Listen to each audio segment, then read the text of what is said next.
Programa ofrecido por...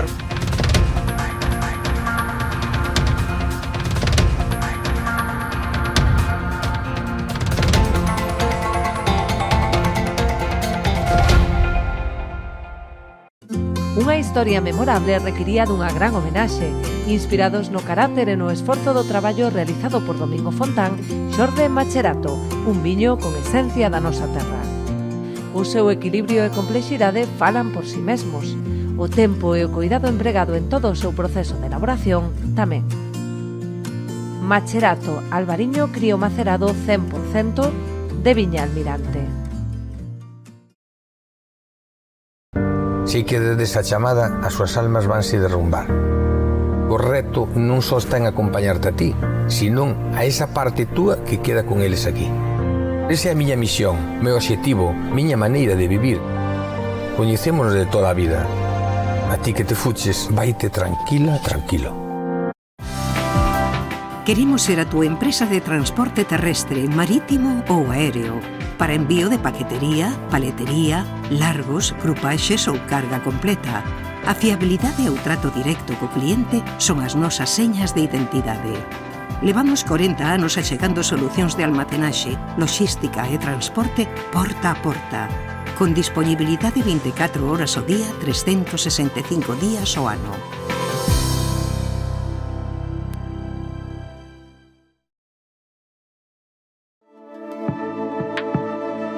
Potencie el éxito de su negocio con nuestra asesoría especializada en empresas, correduría de seguros y servicios jurídicos. Optimizamos estrategias e impulsamos crecimiento con soluciones efectivas.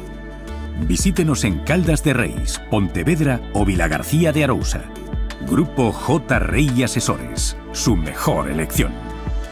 Más información en la web jrey.es.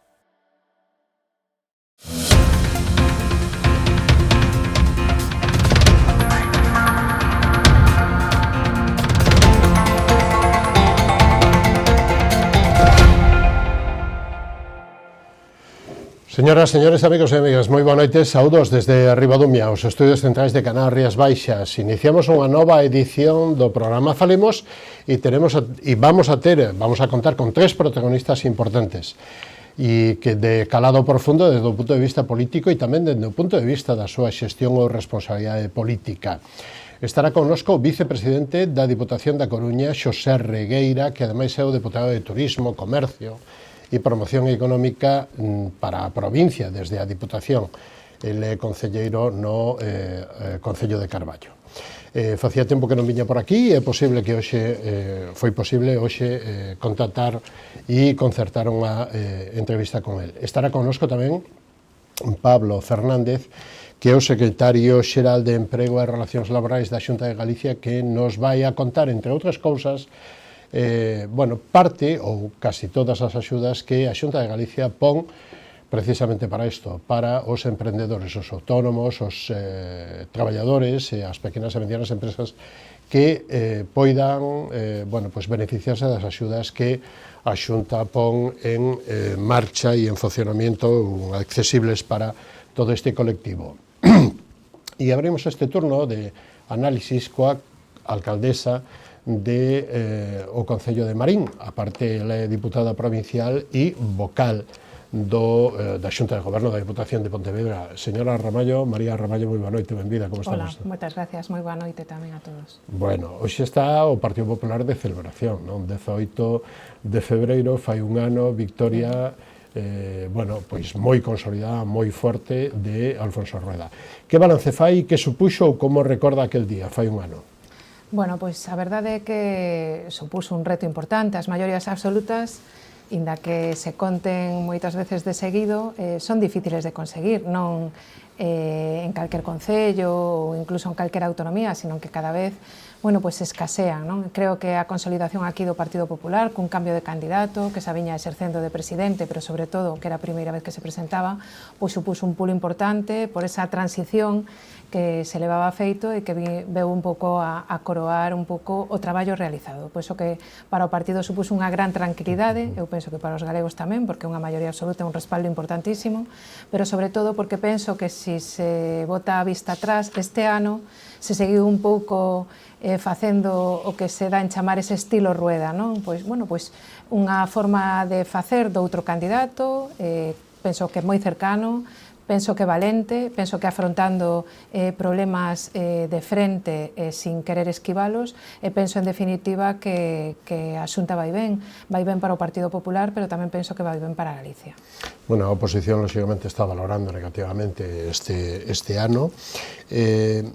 Que destacaría? Que as axudas ou o compromiso, por exemplo, coa vivenda pública, coas axudas aos mozos para os alugueres ou para acceso a esa primeira vivenda, que outras cuestións destacaría así? 2 ou 3, por favor. Bueno, eu penso que seguir coa gratuidade das escolas infantís, que xa viña de atrás, pero continuala.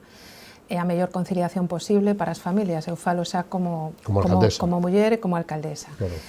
Continuar con esas axudas á vivenda, se puso a vivenda no centro, non só na Xunta de Galicia, sino a nivel estatal, incluso, bueno, pues, coa posible colaboración que se pode facer desde os concellos, pero sobre todo hacer esa planificación a través dunha consellería concreta e de tratar, en definitiva, de aportar solo, de ver a posibilidade de que se poda facer vivenda de protección, e aí están todos, arrancaron un pouco os compromisos coas grandes cidades, coas promocións que viñan un pouco de atrás, e o resto, eu falo xa do meu concello de Marín, que estamos ao redor dunha gran cidade, non? Como é Pontevedra, onde neste momento se está executando vivenda de protección, pois pretendemos tamén ter algúns outros instrumentos de poder, sobre todo, revitalizar cada un na súa hechura e cada un na súa forma, pero sobre todo tratar de fortalecer ese alquiler, ese aluguer de vivenda que non existe, que está carísimo, sobre todo esa protección para o propietario, que non exista posibilidade de vivenda de aluguer, sino que non se pon en aluguer. Claro. Existe vivenda baleira, existe vivenda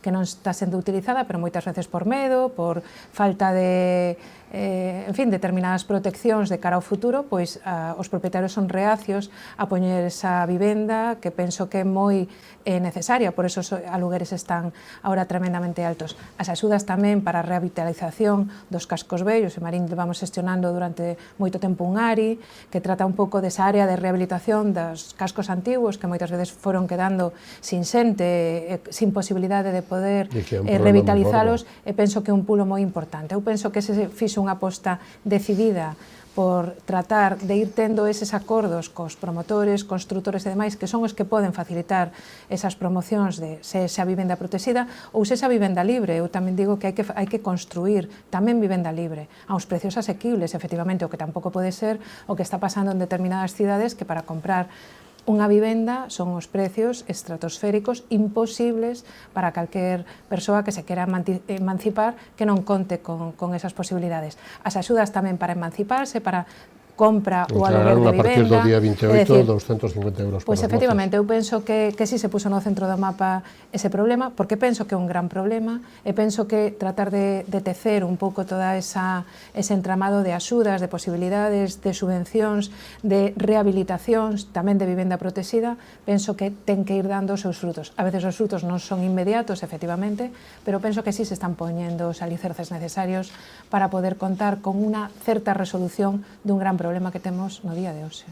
Claro, pero moito do propietario que ten unha segunda vivenda ou que ten unha vivenda que pode alugar ten medo aos sin que ocupas, ten medo a que teña máis dereitos o inquilino que o propietario. Bueno, eu levamos moito tempo insistindo en que este tipo de normativa e sobre todo os instrumentos que pode ter as forzas e corpos de seguridade do Estado para en situacións que se dan e que se deron, non quero nomear a máis recente, pero si ao do meu compañeiro en Pollo, non?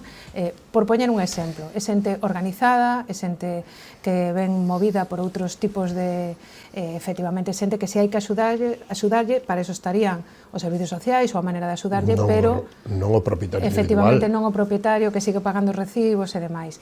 Por lo tanto, hai que dar seguridade xurídica, hai que escribir, hai que facer normativa precisa onde se unha persoa ocupa a túa vivenda inmediatamente a podas, en fin, podas dispoñer dela.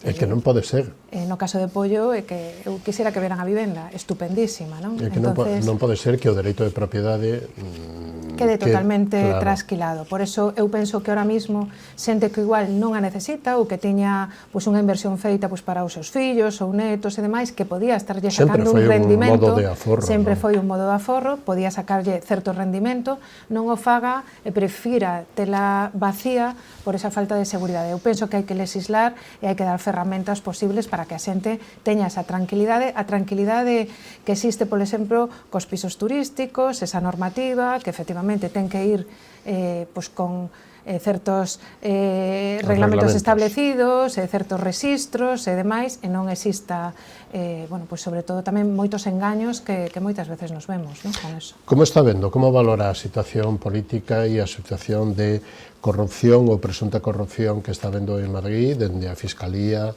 a Moncloa ou Presidencia do Goberno? A ver, cada día os que nos dedicamos á política local, como digo eu, cando decían que concelleiros de pobo, de aldea, non sei como se nos referían, non? Os que nos dedicamos á política local. A verdade é que o día a día nos supera tanto que moitas veces cando chegamos a casa, vemos as noticias, nos sentamos e vemos os distintos telediarios, decimos, parece que vivimos en realidades diferentes, é dicir, nos estamos no día a día tratando de cuadrar facturas, de contratar, de facer inversións, de facer obras, de ter a punto as praias, de contratar socorristas, de fortalecer as nosas brigadas para facer todos os desperfectos que levamos ao longo de tantos temporais, e resulta que chegas a casa e parece que se vive en noutro linguaxe, non? Eu penso que a corrupción existe nos partidos políticos, pero eu penso que existe na sociedade, porque aí se dan varios elementos, é dicir, hai empresarios, hai xente da política, pero tamén hai xente que se aproveita, non, de determinadas situaciones, hai determinados suicios que estamos vendo estes días, no peor da pandemia, xente que se aproveitaba destas circunstancias, non? Eu penso que temos que dar exemplo, tratar de chegar ao fondo, de quen se enriquezca, roube claramente, pois o pague, que a xustiza non sea tan extremadamente lenta. Eu, evidentemente que temos unha xusticia moi garantista, non? Que eu penso que prácticamente ninguén vai á cadea ou á cárcere se as cousas non están moi desa cara, pero é verdade de que esa lentitude co que se fan esos procesos tan mediáticos que son, non fai máis tamén que facer un dano terrible á inmensa maioría da xente que se dedica á política como un servizo público. Falo da política local, hai concelleiros que o compatibilizan co seu posto de traballo, moitos alcaldes de municipios moi pequenos que nin siquiera perciben un salario público, que dedican todo o seu tempo, que non temos moitas veces nin vacacións, nin horas libres, nin facemos horas extraordinarias, que poñemos o noso coche para ir dun lado a outro, e que tratamos de resolver problemas, non? Esa eu penso que é a outra cara do que se dá en chamar a boa política, e que o resto pois, son moitos fogos de artificio que non sei se teñen na súa liña de execución solucionar problemas da xente, pero é verdade que eu lles invitaría a que pasasen por un concello no día a día, tratasen de atender a calquer veciño, calquer asociación, calquer colectivo, que te vai directamente ao concello, moitas veces para que lle resolvas o que ti podes, e moitas veces o que ti non podes, pero que salva esa salvagarda ou ese salvavidas ao que se tratan de agarrar. Nos conta a vida moitas veces familias que o están pasando mal. Eu penso, cando chegan a casa e ven isto, é normal que a xente teña unha desafección total da política. Penso que non fai dano máis que dano á propia política, ao que é a política con mayúsculas. A imaxen, as institucións, o exemplo, o que lle podas trasladar aos teus fillos ou fillas na casa, o exemplo que hai que dar.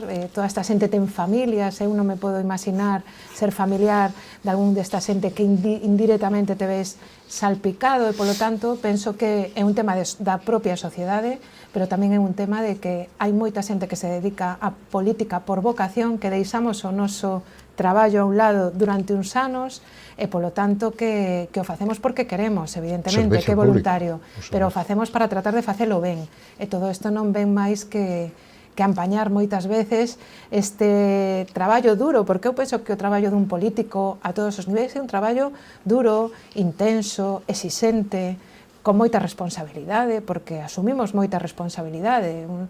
falo dos alcaldes ou as alcaldesas, xa que asumimos moita responsabilidade, pero sobre todo cando ves isto penso que hai que tratar de entre todos arrinconalos, poñer en riba da mesa o bo que ten todo isto e sobre todo que non acaben cunha profesión no que nadie quera estar en política porque pode ser pode salir manchado ou pode ser unha profesión que non merece a pena por si perdes o teu prestixio, non? A mí non me gustaría eso, pelexo, levo moitos anos en política desde o ano 95 para que isto sea así, para que a xente vea as cousas boas que se poden facer desde a política, que é un servicio público, que hai que entregarse e vaciarse desde a primeira hora do día ou da noite, e que é totalmente voluntario, efectivamente, pero que é unha profesión noble e que mentras a exerzas, pois tes que facela coa máxima delicadeza posible, co máximo rigor, sobre todo porque hai que loitar contra que isto non os que derraman esa tinta negra non nos collan por diante. Bueno, é un tema que daría para varias tardes, porque tal e como está, estamos indo a peor nos últimos anos. Pero queremos entrar en Marín, queremos ir a Marín como alcaldesa. Non sei se pode enumerar, logo podemos desenvolver ou desenrolar os temas, pero acaba de empezar o 25. Cales serían os retos para este ano? Auditorio, non sei que, e logo entramos en detalle. Pois empezou vostede moi ben, auditorio, o primeiro, é verdade que estes días facíamos unha visita coa conselleira de Vivenda e Infraestructuras a ver o avance das obras, levamos o 75%, decían ali os técnicos, a executado, nos queda ese 25%, é verdade que daqui o verán ten que dar ese pulo importante, para nós é unha ferramenta fundamental porque levamos máis de 30 anos pelexando por ter unha infraestructura cultural. Primeiro foron os terreos, se barallaron múltiples ubicacións, ao final foi en terreos cedidos polo Porto, despois foi a necesidade de buscar financiamento, se conseguiron fondos europeos, a axuda da Xunta e o Concello que fixo un especial esforzo. Eu espero que sirva de revulsivo. Penso que a cultura é unha inversión perfectamente factible que cambia moitas veces a necesidade de que temos as cidades intermedias, como é o caso de Marín, donde poder ofertar unha senda diferente a que viñamos ofertando ata de hoxe. Penso que é fundamental para todas as cidades e penso que é unha infraestructura de referencia que nos faltaba e que eu espero que a partir deste verán esa débeda quede saldada, non? A partir de aí, pois estamos nun proceso de obras importante porque costou moito conseguir determinados convenios con todas as administracións. Estamos realizando unha mellora moi importante da avenida de Ourense, nas beirarrúas pegadas ás vivendas, que ora se iniciará coa realización dunha rotonda que regule ese tráfico, e a nosa entrada en Marín. É unha beirarrúa que xa arreglamos a que está pegada ao porto e ora nos toca deste lado. Está facendo a través do Ministerio de Transportes e Vivenda e, polo tanto, penso que ao longo, a ver se somos capaces de que antes do verán, se non o que sea, se remate xusto despois para evitar atascos e que interfiran as festas do verán e as festas do Carme. Penso que debería quedar esa rotonda prácticamente finalizada e un novo itinerario moito máis ancho, moito máis cómodo da entrada en Marín. Eso o fixemos a través dun convenio co propio Ministerio. Estamos realizando tamén, finalizando as obras na Rúa de Concepción Arenal, sobre un convenio coa Xunta de Galicia. As está realizando ao 100% a propia Consellería de Infraestructuras e, polo tanto, penso tamén que de cara ao verán poderían quedar prácticamente finalizadas. Nos faltan determinados retoques e logo a Rúa da Ponte, que fixemos unhas alegacións para que se modificase todo ese proxecto. Eu espero que despois desa modificación poida de novo ser retomado e tamén ese tramo desa beirarrúa dese itinerario quede tamén remodelado coas obras que arranquen a partir de aí. Esas obras son importantes, sobre todo porque non consumen inversión municipal, non temos que aportar cartos municipais, se conseguiron o 100%, foron xestións durante moitos anos que agora van dando, bueno, pois os esfroitos, non? E polo tanto, creo que son dúas vías de entrada e saída de Marín que van a quedar perfectamente renovadas. Pero xa estamos co seguinte, xa estamos cun proxecto moi importante na Rúa Tiro Navaljaner, que o presentamos a un plan extraordinario da Diputación. Estamos executando un plan de sostenibilidade turística cunhas piscinas naturais que se van a facer no contorno do antigo cementerio de Chalanas. Esas tamén se financian ao 100%, foron fondos europeos conseguidos precisamente para isto, para facer unha oficina virtual de turismo, para invertir tamén no lago de Castiñeiras con esa, bueno, tratamos de invertir esa tendencia e que o lago volva a ser ese gran parque natural onde poder, bueno, pasar unhas tardes e días e mañáns maravillosos. E tamén ese itinerario que estamos ahora licitando de cara ás playas, a playa de Portocelo, que chegará tamén ata ao de Mogor, desde o Rúa da Forte. Queremos tamén que ese paseo, que non é nada, son 20 minutos, media hora de paseo, moi frecuentado, penso que todo o ano, pero sobre todo en época estival, onde a xeite vai camiñando a propia praia. Dende o centro da cidade hasta... Sale dende o centro da cidade, desde a Rúa do Forte, temos arranxado a metade, arrancará a partir de aí, bordeará todo o perímetro... Como que quera, pode ir á playa en 20 minutos Portocelo, en media hora Mogor, andando como a eu. Se anda un pouco máis rápido, a marca será mellorada. Pero é tamén unha obra importante que tamén se financia ao 100% con fondos europeos, non lle costa diñeiro ao Concello, polo tanto, tamén son inversións importantes. E tamén para o rural, estamos agora licitando a pavimentación de un montón de camiños no rural, vamos tamén porque o inverno foi horrible, e sabemos perfectamente das deficiencias e reparacións que hai que facer nos camiños. Iremos por partes porque o diñeiro é limitado, pero bueno, tamén vamos a facer unha gran inversión no rural coa pavimentación de camiños e tamén con un convenio que temos de facer unha senda desde arranca en Pardavila e termina na zona do campo, que tamén é máis de 1 millón de euros a través dun convenio coa Diputación, que tamén é importante. Todo eso que lle digo ten que salir este ano, ten que facerse este ano, e polo tanto, bueno, algunha cousa sei que me deixo de menor cuantía, pero é verdade que son obras importantes. Moitas veces cando din que os concellos esperamos o último ano das eleccións para facer obras, no noso caso non é verdade.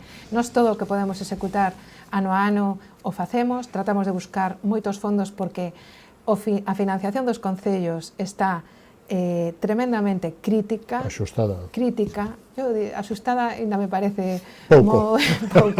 Penso que crítica porque os cartos que temos nos chegan para o día a día, é dicir, para pagar o capítulo 1, os gastos de persoal, o capítulo 2, que son os gastos correntes do día a día para que funcionen os servicios municipais, determinadas subvencións e pouco máis. Poucas inversións podemos facer como Concello con noso orzamento, polo tanto, por iso lle decía que é moi importante conseguir as axudas da Diputación a través tamén de convenios coa Xunta ou incluso algúns que temos tamén con organismos estatais para poder facer esas inversións tan necesarias para os concellos. Pola nosa man e con noso orzamento sería prácticamente inviable e agora, como vostede mezclou tamén política nacional, que se fala tanto de financiación autonómica, aí alguén ten que poñer esa pequena cuña e decir que os concellos pois estamos soportando moitísimo gasto social, e que como somos o último eslabón da cadena, o máis débil, pero sobre todo, como estamos tan ao lado do veciño, tratamos de resolver como sea. Esa é a verdade. E moitas veces eu non sei nin como tanto damos xestionado. E a verdade é que pode haber algunha excepción, pero con carácter xeral é que os concellos xestionan moi ben o seu orzamento, e máis que tiveramos, e o xestionamos, penso, dun xeito riguroso, eficiente, con bastante eficacia, agotamos prácticamente a execución dos nosos orzamentos dentro do ano, e creo que, en definitiva, moitas veces, cando dicen que hai que poñer en cintura as administracións, parecen que as únicas que nos queren poñer en cintura somos os concellos, e penso que todas hai moito que facer, pero os concellos, desde logo, os cartos que temos os xestionamos razonablemente ben. Bueno, plan de sostenibilidade turística, citaba vostede digamos que a renovación, a posta en melloras do lago de Castiñeiras. O auditorio tamén vai a supoñer poñer a Marín máis no mapa, un atractivo cultural que non só acudirán para moitos das súas atraccións a xente de Marín, sino os veciños das contornas, non? Estamos en carnavales. Que supón o carnaval, que supón, digamos que a preocupación do Concello de Marín e da alcaldesa para o turismo, que é un dinamizador económico, social de non só do centro, sino das parroquias, de todas as playas que teñen, que son playas maravillosas, e o carnaval que supón, como está, bueno, que queren poñer en valor, incluso os furanchos que están a punto de abrir, non? Hai 3 abertos xa, con autorización, polo tanto, xa se pode ir de furancho en Marín. Todos normalizados, todos normativizados, digamos, regulados e sin problema ningún. Nós temos unha normativa para furanchos, teño que decir que con carácter xeral se cumpre, e polo tanto, bueno, pois cada un se lle vai dando autorización en función do período que queiran abrir, pero tamén son un atractivo tremendamente importante, e como lle decía, 3 en concreto xa están abertos, polo tanto xa se pode ir, outros prefiren agardar un pouco máis de cara ao verán, bueno, cada un se organiza como quere, pero penso que é un atractivo importante.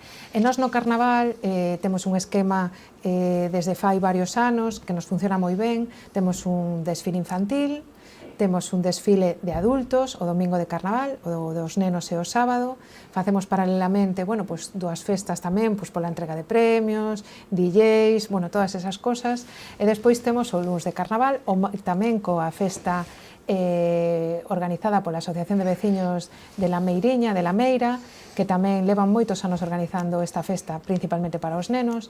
Temos o propio martes de Carnaval, onde ali tamén o Ateneo Santa Cecilia sigue co seu certamen de filloas, orellas e demais. Estamos a 2 semaniñas. E despois chega o mércores de ceniza con o Enterro da Sardiña. O Enterro da Sardiña foi declarado en Festa de Interese Turístico de Galicia, é un enterro moi especial, sale sí ou sí, chova non chova, nunca se apraza, sempre se fai, o sea, eso é o que les teñen a gala, é verdade, se fai a comitiva do enterro e demais, se teñen, o levan organizando desde fai moitísimos anos o Ateneo Santa Cecilia, e ese punto tamén diferenciador do noso entroido, do noso carnaval. Se reparten moitos premios, tratamos de que tanto grupos, comparsas se apunten, hai premios para individuais, parellas, hai os xurados que se afanan tamén en poder dar esos premios, e só dependemos dunha cousa, do tempo, que eso xa non está na nosa man, porque é verdade que se chove, pois hai que andar trasladando e aprazando e demais, pero, bueno, vamos a intentar pensar que vai a facer bo tempo e, polo tanto, a xente cada vez participa máis no carnaval. É un carnaval, é un desfile, sobre todo de adultos, moi completo, con moitos grupos e moitas comparsas, que é o que lle dá esa parte de animación tremenda. Temos tamén as comparsas históricas de Marín que siguen participando nese carnaval, abrindo ou pechando o propio desfile, e, polo tanto, eu, se fai bo tempo, auguro que ademais hai tantas cousas que criticar, porque o entroido do carnaval tamén ten esa parte de crítica, non? E, polo tanto, eu a veces penso, a mí me encantan as murgas, en Marín tivemos fai anos, agora non temos, pero eu a veces penso, se tuvera que facer unha letra, tería que irla cambiando cada semana, porque es que a realidade supera os acontecementos moitas veces. Bueno, isto é verdade que é así, pero a realidade é que a xente, a verdade é que ten moito humor, hai moito traballo detrás das comparsas e dos grupos que pasan casi todo o ano preparándose, organizándose, as coplas, as letras, as músicas, a roupa, e, polo tanto, hai un gran traballo e moita xente implicada no carnaval, que a verdade é unha maravilla. E moita xente de fora que vai a ver, porque lle gusta ver. Sí, a verdade é que sí, que ven moita xente. Tratamos de que os municipios que estamos cercanos non coincidamos para poder facilitar que a xente poda ir a un, a outro e demais, e tamén as propias comparsas e grupos que participan en varios carnavales de distintos municipios. Eu penso que, como lle decía antes, a nosa gran preocupación, unha vez que xa chegamos a este punto, é que teñan un día espléndido para Supoño que esta semana ou a semana que ven presentarán toda a programación con detalle e con todas estas cousas, non? Sí, eu lle avanzo que é unha programación moi parecida a outros anos, porque estamos moi contentos en como resulta, como se volca a xente xa ten esas datas un pouco establecidas e lle permite tamén facer outros movimentos, polo tanto eu penso que pode ir ben. Sobre todo hai moito interese, moita xente chamando, moitas comparsas e moitos grupos para organizarse en vir, e eu penso que pode ser un ano máis un éxito bo o noso entroido. E logo ven a Semana Santa. Que importancia ten en Marín? Bueno, a Semana Santa en Marín se leva celebrando moitísimos anos, sobre todo, desde o punto de vista as actividades de tipo estritamente religioso, pero logo, se ven unha semana moi boa de tempo, todos os establecementos, sobre todo na contorna das praias, pois son aproveitar a Semana Santa para ter esa...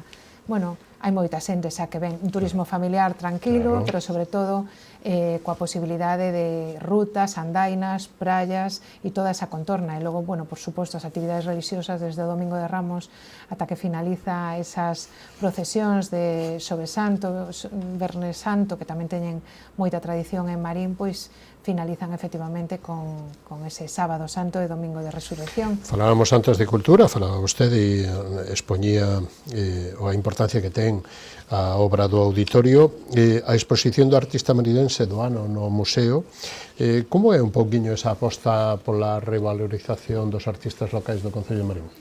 Pois fai 11 anos decidimos que, además non é un proxecto que teñan moitos concellos, pero queríamos un pouco resaltar artistas marinenses de Marín, ou ben porque naceran en Marín, ou ben porque a súa vinculación profesional se desenvolvera en Marín, pois tuveran algo que destacar. Lle facemos un pequeno catálogo, se fai unha exposición, e sobre todo o día da inauguración desa exposición se fai, pois unha loa ao propio artista, donde efectivamente a verdade é que nos últimos 11 anos resultou de xeito extraordinario, porque pouco a pouco, tirando dese fío, nos fomos dando conta que tiñamos moitos artistas en Marín. O feito de telos catalogados, cun pequeno catálogo que penso que o feito de imprimilo, de telo, de que lle procura tamén outras exposicións, tamén a partir deso foron saindo outro tipo de eventos, exposicións para os propios artistas. Polo tanto, o deste ano Eusebio Rivero, que tivemos a sorte de inaugurala o pasado venres, unha exposición, eu xa lle digo a todo o mundo, diferente. Eu, como coñezo a Eusebio Rivero xa do instituto de fai moitos anos, sei das súas inquietudes, sei que moitas veces non todo o mundo entende a súa propia proxección artística, pero si te explica, sobre todo si lees o catálogo, porque un catálogo de Eusebio Rivero non só de fotos, moitas veces facemos catálogos de artistas dos seus cuadros ou as súas pezas e demais. É un catálogo moi leído, é un catálogo que está moi ben discursado, polo tanto, si te dá facilidade para poder adentrarte en por que el fai esas obras, por que recolle determinados materiais moitas veces dos sitios máis abandonados que te podas imaginar, e iso o aproveita, sobre todo, para facelo un pouco de arte, non? Entonces penso que igual se vas ao museo e ves só a exposición non te di moito, pero se tes a Eusebio Rivero ou vas co catálogo e vas lendo un pouco o porqué das cousas, penso que sales efectivamente moito mellor do que entraste. Señora Ramallo, con que lle gustaría acabar esta cita e este pase por esta edición de Falemos Hoxe? Bueno, eu penso que como introduxo algunha cousa que me parece interesante de como está o mundo político e a política nacional, pois sí é verdade que penso que desde a política local poñela en valor e tratar, en definitiva, de predicar co exemplo. Creo que temos unha gran canteira de políticos locais, de xente que se dedica á política por vocación, e penso que eso debe ser un claro exemplo e reflexo para os nosos veciños de que hai outras formas de facer política, que é entenderte e interesarte por tratar de resolver os problemas da xente. Penso que eso é o que nos move aos que estamos nesto durante un tempo da nosa vida e da nosa trayectoria profesional, e penso que cada vez máis, inda que as cousas se poñan costa arriba e o espectáculo moitas veces a nivel nacional non axude nada, penso que todavía hai unha forma moi noble de facer política, e esa é a que debe estenderse, e donde maiormente está estendida é na vida local. Que siga así, que se cumpla e que mellore. Isto sería a cuestión a pedir, que eso sería bo para todos. Foi un placer contar con vostede, señora María Ramallo, nesta edición de Falemos. Hasta unha próxima, moi bo día e moi bo carnaval. Bueno, pois moitas gracias, que faga bo tempo. Moitísimas gracias. Nos vamos a publicidade e da man dos patrocinadores volvemos e recibimos a Pablo Fernández, secretario xeral de Emprego e Relacións Laborais da Xunta de Galicia. Non o perdan, porque falará de subvencións, entre outras cousas, que están ou van a estar en marcha pola Xunta de Galicia. Así que hasta dentro de un instantiño.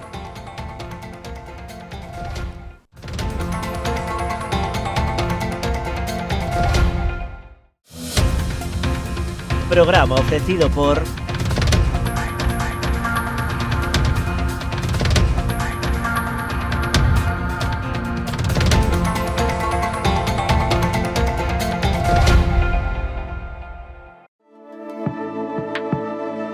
Potencie el éxito de su negocio con nuestra asesoría especializada en empresas, correduría de seguros y servicios jurídicos. Optimizamos estrategias e impulsamos crecimiento con soluciones efectivas. Visítenos en Caldas de Reis, Pontevedra o Vilagarcía de Arousa. Grupo J. Rey Asesores, su mejor elección. Más información en la web jrey.es. A exploración e o traballo no viñedo levounos a elaborar viños con personalidades emocionais moi marcadas. Pionero é un claro exemplo no que nos vemos reflectidos, un viño viaxeiro, valente e intrépido que cada ano segue traspasando fronteiras. Enerxía e paixón, emocións que nos acompañan dende o primeiro día da nosa aventura. Pionero, Albariño 100%, de Viña Almirante. Si quedes a chamada, as súas almas vanse derrumbar. O reto non só está en acompañarte a ti, senón a esa parte túa que queda con eles aquí. Esa é a miña misión, meu obxectivo, miña maneira de vivir. Coñecémonos de toda a vida. A ti que te fuches, vaite tranquila, tranquilo. No mundo dos negocios, cada entrega conta. Galiport é o teu socio fiable para o transporte. Contamos con equipo especializado que garante as entregas seguras. Nos entendemos a importancia da túa carga. Confía en nós para levar ou traer as túas mercadorías. Galiport, a túa solución en transporte de confianza. Temos paixón polos nosos clientes.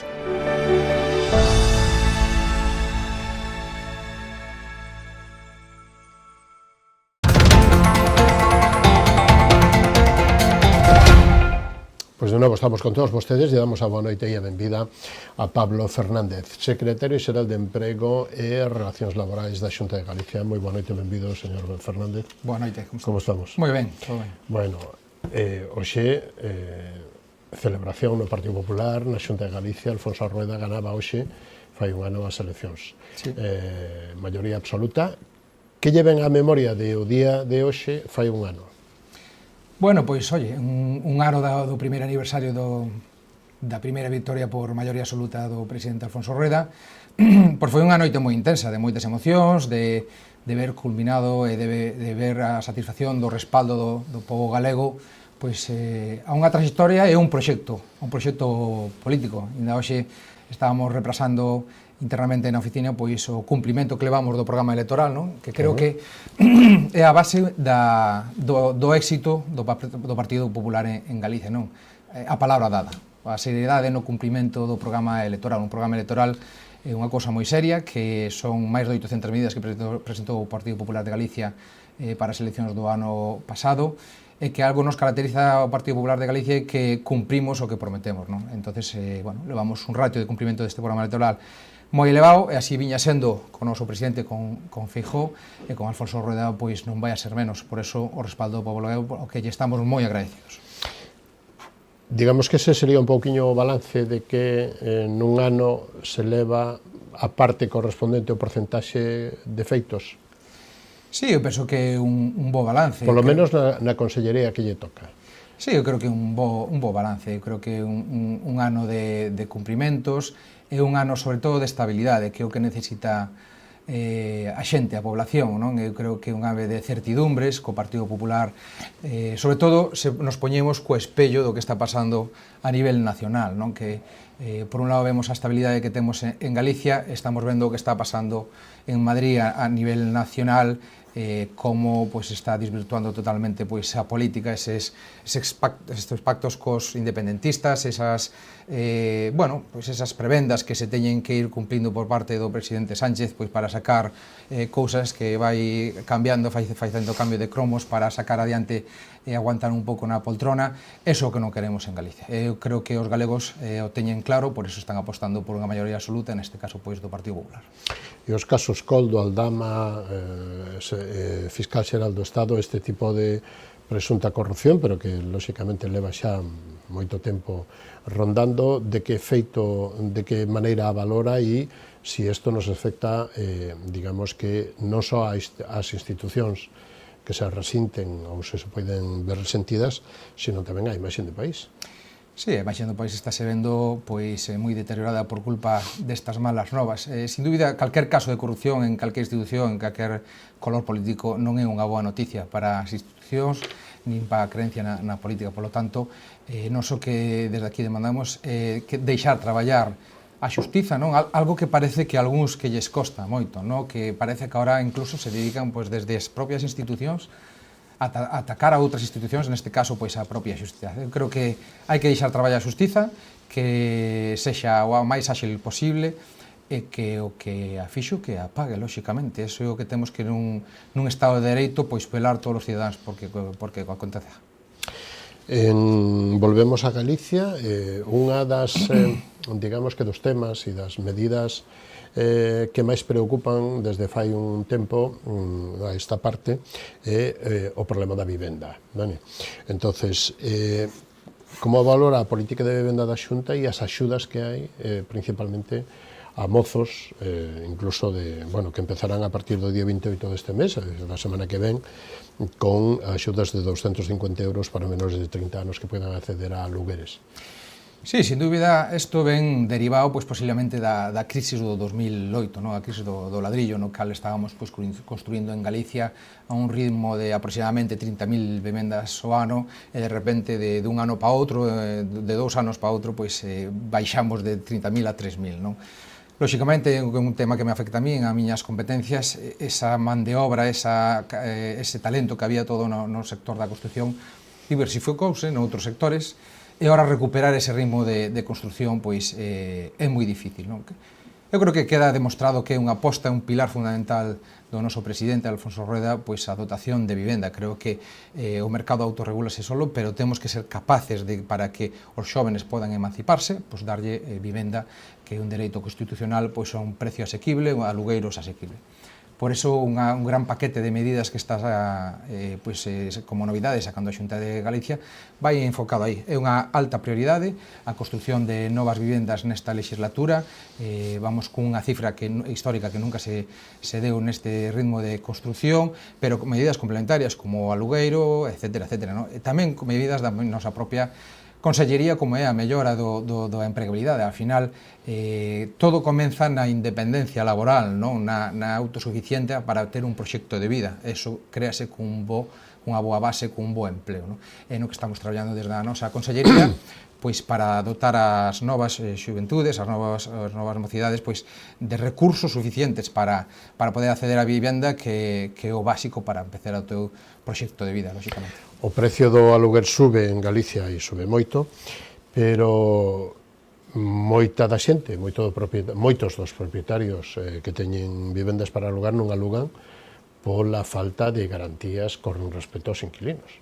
Correcto, sí. Bueno, é unha problemática que vemos que a nivel nacional non queren tomar medidas, nós o que necesitamos en todos os eidos, pero especialmente seguridade xurídica. Eu creo que non podemos permitirnos ter o número de vivendas baleiras que temos no noso territorio, xa non só en Galicia, sino no territorio nacional.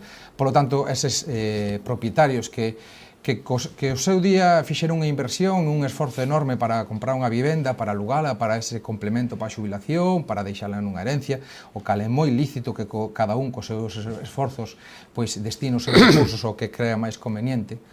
Ahora o que non pode ser é que non poidan alugar por medo a que os ocupen, a impagos. Estamos vendo todos os días nos medios de comunicación pois casos de ocupación, casos de impagos, de xuicios de máis de 3 anos pois para poder desahuciar. Entonces, o que primeiro que temos que dar é seguridade xurídica, sin dúbida.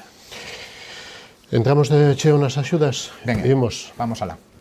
Que ofrece a Xunta, que ordes de axudas hai para autónomos, para PEMES, incentivos á contratación, á formación, para esta conxuntura que nos toca vivir neste ano? Estamos empezando o ano 25. Que temos para este ano, señor Fernández?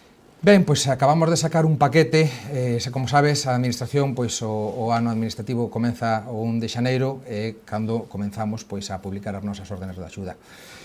Temos dende a Consellería de Emprego destinados a autónomos e a pymes nos diversos ámbitos de emprendemento, de emprego autónomo, por contallea, por formación, plans de igualdade, etc. Pois un paquete de axuda de máis de 110 millóns de euros en 25 líneas de axuda diferentes que xa temos prácticamente o 100% delas publicadas.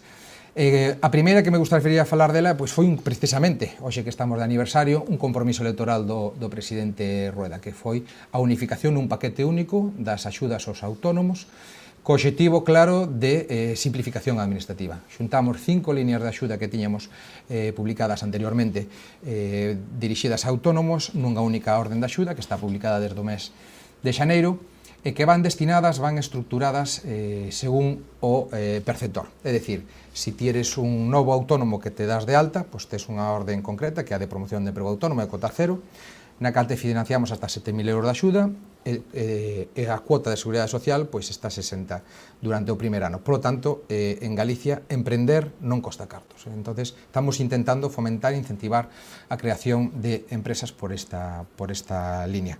Pero tamén temos a línea de nova oportunidade, é dicir, aqueles autónomos que algunha vez na súa vida fracasaron porque tiveron que cerrar o seu negocio, porque foi mal, por calquera outra casuística, pois teñen unha línea específica de axudas con máis intensidade, pois para volver a intentalo. Para esa xente non pode quedar atrás e temos que volver a intentarlo e a axudalos. Pero tamén temos unha orden de axudas non só para os que emprenden, para os que fracasaron, sino para eses autónomos que xa están consolidados, eses autónomos que levan 4, 5, 10, 15, 20 anos de autónomos, e parece que nunca hai axudas para eles, que parece sempre só se apoia os emprendedores. Bueno, temos 8 millóns de euros de axuda que lle damos hasta 7.000 euros pois, para facer novas inversións, para renovar pois, equipamento, para facer obras de acondicionamento nos seus locais, para comprar software, bueno, un pouco pois, para actualizarle. Por lo tanto, temos unha serie de líneas de axuda moi potentes. E temos unha que quitamos o ano pasado que me gustaría recalcar, que é o bono remuda. Estamos centrados, estamos detectando que moitos establecementos, moitos comercios, comercio autónomo, está pechando por falta de remuda xeracional. Eses pais que non encontran os seus fillos pois ese relevo natural ao seu negocio, ao seu, bueno, pois calquer tipo de negocio que todos estamos pensando, especialmente se vivimos no rural, non? Entón, temos unha orden de axuda e unha plataforma, un escaparate virtual que lle chamamos, no cal anunciamos eses negocios para calqueira que queira emprender e non ten determinado en que tipo de emprendemento quere, poda sumarse, poda coller un negocio viable, que está funcionando, que se vai a xubilar dentro de pouco os seus propietarios, e nós, desde a Xunta de Galicia, pois, con 30.000 euros, axudamos a ese primer paso. Entón, creo que é unha orden de axuda moi potente, moi necesaria en Galicia. Porque además hai negocios singulares ou empresas singulares que realmente tenden a desaparecer por idade e non ter continuidade na familia. Sí, correcto. Ademais, bueno, a idiosincrasia de Galicia, que que temos moita dispersión territorial, temos un envellentamento da población, entonces todas estas casuísticas pois levan a que certos comercios que son moi necesarios. Vímolo na COVID, ¿no? Que necesario é ter un ultramarinos cerca da casa, que función social fai un bar nun lugar, nun pobo, son moi necesarios, non? Entonces, temos que facer un esforzo desde as administracións pois para intentar que estes tipos de establecementos poidan seguir adiante. Unha vía moi interesante é a dos retornados. Sabes que estamos facendo unha aposta moi interesante para atraer ese talento, reter talento e, sobre todo, para atraer ese talento que algún día se marchou de Galicia. Estou pensando, pois, fillos, netos de galegos que emigraron pois, a Sudamérica, por exemplo, ou a diferentes zonas de Europa, e que queren volver a súa terra, e creo que agora estamos nun momento idóneo para que volvan a Galicia, porque creo que temos moitas oportunidades. E moitos retornados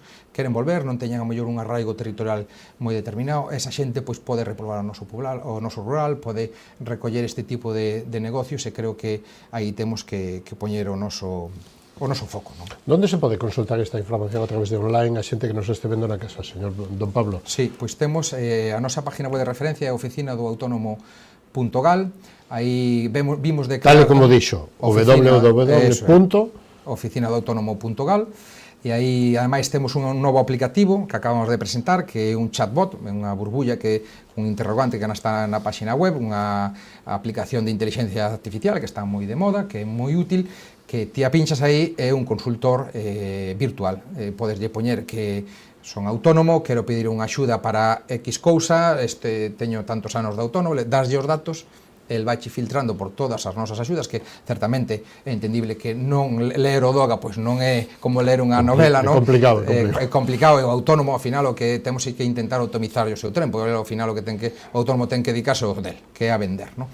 Entón, vimos de implementar esta ferramenta que nos está dando moi boas sinerxias, e aí, a través de aí podes discernir cal é a axuda que mellor podes adaptarse á túa necesidade, descargas un enlace e xa podes solicitar directamente. E aparte desto, que isto é online, desde casa, desde o móvil, desde o ordenador, ou desde o despacho, ou desde o negocio, pero tamén poñen ferramentas que se chaman polos de emprendemento, donde persoal, digamos que formado, técnicos, axudan a que? Sí, a nosa rede de polos de emprendemento son esas oficinas, eu sempre fago o símil coas oficinas de emprego, non? Ata agora levamos 40 anos con oficinas de emprego, no cal un traballador por conta allea estaba no paro e quería buscar unha oferta de traballo e iba ás oficinas de empleo. Pero non pasaba o mesmo cos emprendedores. Ti querías emprender, pois tiñas que buscarte, efectivamente, non había un servicio público, podía ser unha gestoría, lógicamente, pero non había un servicio público que che dera ese asesoramento. Pois ben, abrimos 15 oficinas por todo o territorio, especialmente ubicadas en localidades rurais, un pouco para acercar ese emprendemento pois a territorio máis rural. Entendemos que nas cidades pois hai máis recursos, hai asociacionismo, etcétera, etcétera. E aquí, por exemplo, pois unha que temos nas Rías Baixas, pois é o último que inauguramos, que é o Polo de Vilanova. É unha oficina no cal hai 2 técnicos especializados en emprendemento, no cal danche un asesoramento totalmente gratuito en calquera etapa do emprendemento. É dicir, ti se eres unha persona que estás empezando e queres desarrollar unha idea, vas ali, axudante a facer un plan de empresa. Se ti eres un autónomo que queres abrir unha nova línea ou queres exportar, vas ali, tamén che asesoran. Ou reforzar a miña posición. Ou reforzar o teu negocio, ou un plan de comunicación, ou incluso se queres morrer, é dicir, se queres pechar o teu negocio. Aí axudámoste nesta plataforma, neste escaparada. Oye, pois a partir de aquí podemos te axudar a buscar un relevo para o teu negocio e ao mellor podes recibir un alquiler polo teu baixo, etcétera, etcétera, buscar sinerxias para que ese negocio que viale continúe. O polo que está no Pazo de Vista Alegre, en Vilanova de Arousa, atende a toda a ría de Arousa, dun lado e do outro, e da zona da Coruña tamén, é dicir, que poden acercarse hasta aquí. Sí. Bueno, é o seu ámbito territorial un pouco por cercanía territorial, pero os polos de emprendemento, ademais, podes asesorarte de forma virtual. Na nosa página web polosdeemprendemento.gal podes entrar, ver cal é o teu polo máis cercano e podes solicitar, ali tes os datos do correo electrónico, do teléfono, podes solicitar unha asesoría virtual e conectarte con eles, ou podes ir presencialmente e trazar un plan de asesoramento continuado. No polo de emprendemento de Vilanova, a verdade que no pouco que leva funcionando estamos moi contentos, levamos máis de 76 proxectos asesorados en todo Galicia, máis de 3.400, por lo tanto é unha ferramenta moi útil que creo que está fijando población no territorio, que está axudando a crear emprego en Galicia. Incluso non só de xente de galegos e asentados, sino de xente de fora, iberoamericanos ou hispanoamericanos que veñen aquí que queren emprender. Sí, eso é. Temos localizado que un 18% dos emprendedores que se asesoran nos nosos polos é xente retornada, ou ben fora do territorio nacional ou incluso retornados nacionais, xente que a mellor estaba vivindo en Madrid, en Barcelona, que volve á súa terra natal, que quere emprender e ven coa visión innovadora e a través dos polos poden desenrolar a súa idea de negocio. Na Secretaría Xeral de Emprego e Relacións Laborais hai que falar de relacións laborais. Como está o diálogo social en Galicia? Que función desarrollan? Que institucionalización do diálogo social lle corresponde a súa departamento e a súa consellería? Sí, pois o diálogo social depende efectivamente da Secretaría Xeral de Emprego, da nosa consellería. Desde fai un ano vimos facendo unha escoita activa dos sindicatos e das patronais e vamos a reforzar, sin dúbida, pois este diálogo social que xa o viñamos facendo nos últimos anos. Somos uns convencidos de que no diálogo social debe fundamentarse o acordo. Os acordos tenen que chegar da negociación colectiva, da negociación entre as diferentes partes. Por eso, sempre que temos novidades, sempre que temos novas órdenes de axuda, novos decretos, levámolos ao diálogo social pois para debatilos cos diferentes sindicatos e coas confederacións empresariais. Claro, a patronal tamén ten que falar, non como Madrid que poñen... Efectivamente, en Madrid están utilizando o diálogo social para o que lle convén e cando non, pois sacan o titular, como, bueno, pois o tema da subida do SMI que van unilateralmente, pois o tema da rebaixa do horario, pois que tamén estánse tomando sin consenso da parte empresarial e creemos que é un graso error. Nos este ano vamos a institucionalizar o diálogo social en Galicia, vamos a crear novas mesas de traballo para reforzalo, estamos pois basándonos e tomando decisións en base a estudios e a diálogo. Por exemplo, este vindeiro xoves vamos a ter dentro de 2 días unha reunión cos sindicatos e coa patronal, vamos a expoñerlle un estudio que estamos elaborando sobre o asentismo, que creo que é un tema moi relevante, moi importante de cara á competitividade das nosas empresas, que faremos público, que estamos facendo coa Universidade de Santiago e de Vigo, que vai a arroxar resultados para poder tomar medidas. Non se pode lexislar sen datos, non se pode lexislar sen ter propostas. O que hai que escoitar as partes, ver o que está pasando obxectivamente e a partir de aí pois facer política, non como está facendo a Madrid que o fan ao revés. Sin eses datos definitivos, o asentismo laboral é un problema máis gordo que do que parece.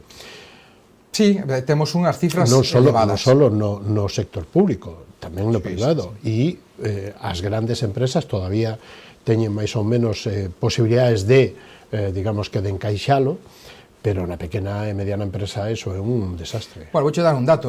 Fai pouco estaba cun gran empresario galego e dicíame que ten 9.000 traballadores, non hai moitos empresarios galegos que ten 9.000 traballadores, pero este os tiña, deses 9.000, 1.000 estaban na casa. Imagínate o que é ter pois esas nóminas, pagar eses recursos, esos costes fijos, que ao final o que este está facendo é afectar a competitividade da empresa, non co do lado, aquí a competitividade a nivel global, non que están facendo outros países, non que están facendo no territorio nacional. Por lo tanto, temos que entrar de cheo porque sí que é certo que aquí entra a pillería, non?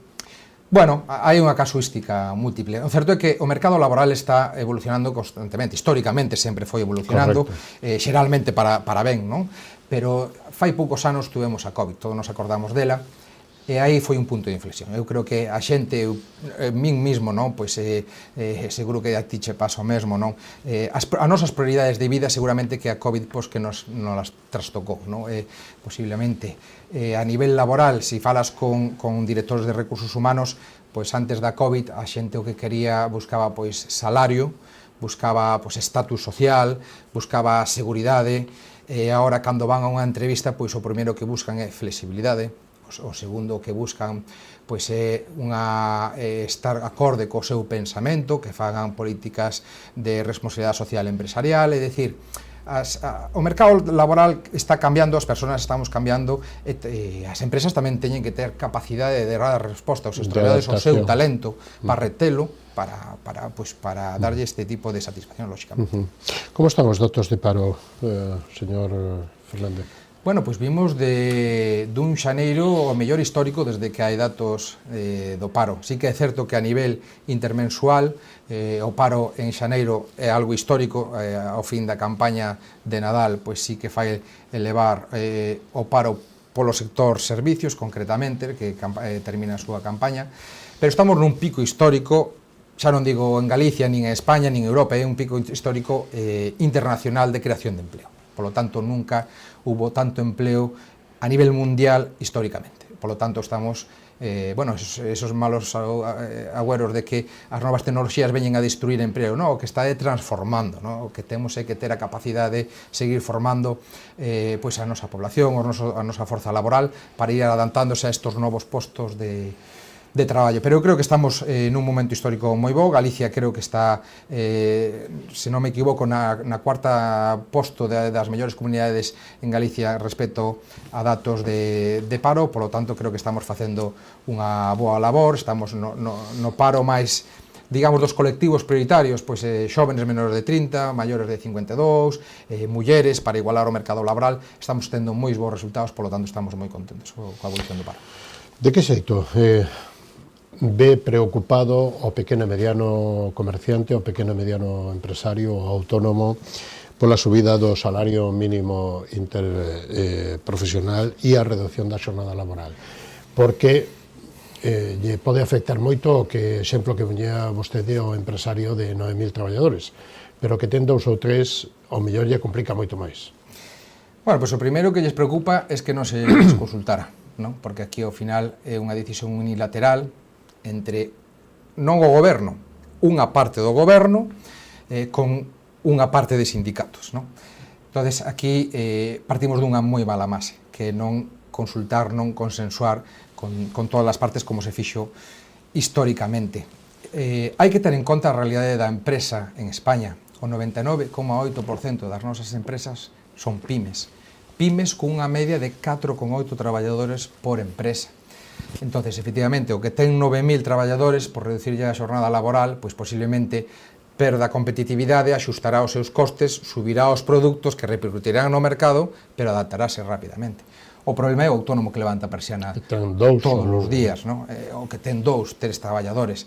Ese ao final o que ten é que cargar el mesmo máis para cumplir o horario cos seus clientes ou para darlle máis vacacións aos seus traballadores. Entonces eu creo que unha medida que en vez de ser un avance social posiblemente sexa un atraso, a lo menos en algúns sectores, porque sí que é certo que hai certos convenios colectivos que xa contemplan xornadas laborais de menos de 37 horas, como pode ser o sector das farmacias, como debe ser o sector bancario, o sector público. Bueno, hai certos colectivos que, sin dúbida, poden mellorar aí.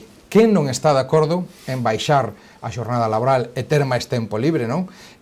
Por que 37? Por que non 30? Non sei, en base a que estudios se toman este tipo de decisións, e que consenso hubo, que non hubo consenso. Ese é o problema. Que ao final paga só unha parte, paga toda unha parte. Ese é o problema, que o Goberno Central o que se está dedicando é a legislar con carga ao bolsillo dos empresarios, da xente que ten que, é como o tema do SMI, ao final subimos o SMI, tributamos, ao final o Estado recauda máis, o emprego... Solo paga o empresario. O empresario paga máis, e incluso o propio traballador pois vai a cobrar menos, o sea, ao final o único que gana, isto é como o xogo do trilero, non? Pero siguen nesa senda de populismo de anuncios que creo que nos leva por mal camino. Don Pablo, chegamos ao final do camiño, pero a última intervención para decir o que vostede queira, como resumen, remarcar algo do que queira ou do que dixo ou de algo que non lle preguntín. Última intervención. Bueno, pois eu vou invitar a todos aqueles autónomos, aquelas persoas que están decididas a emprender, a poñerse por conta allea, ou incluso aqueles empresarios que queran contratar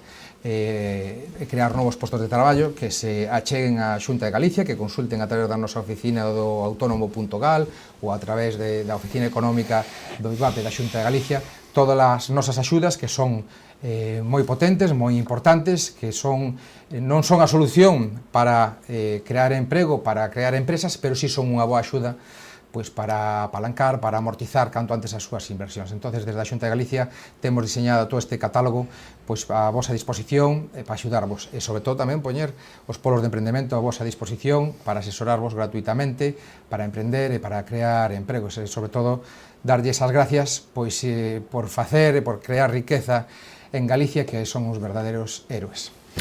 Querido Pablo, un placer contar con vostede nesta edición de Falemos. Hasta unha próxima ocasión, moi boa noite e moitas gracias. Placer é miño, Antonio, moitas gracias. Nos vamos a publicidade, da man dos patrocinadores. Volvemos en un instante e recibimos a Xosé Regueira, vicepresidente da Diputación da Coruña, principalmente con responsabilidades en turismo, en comercio. Con el abordaremos e falaremos de todos estes temas e da importancia que ten todo isto na nosa demarcación da provincia da Coruña, así que non o perdan.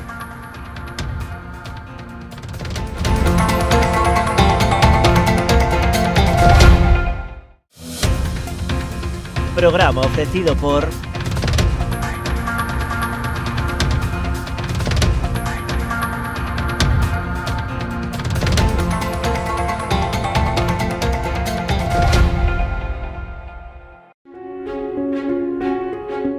Precisas enviar ou recibir mercadorías de xeito rápido, seguro e económico?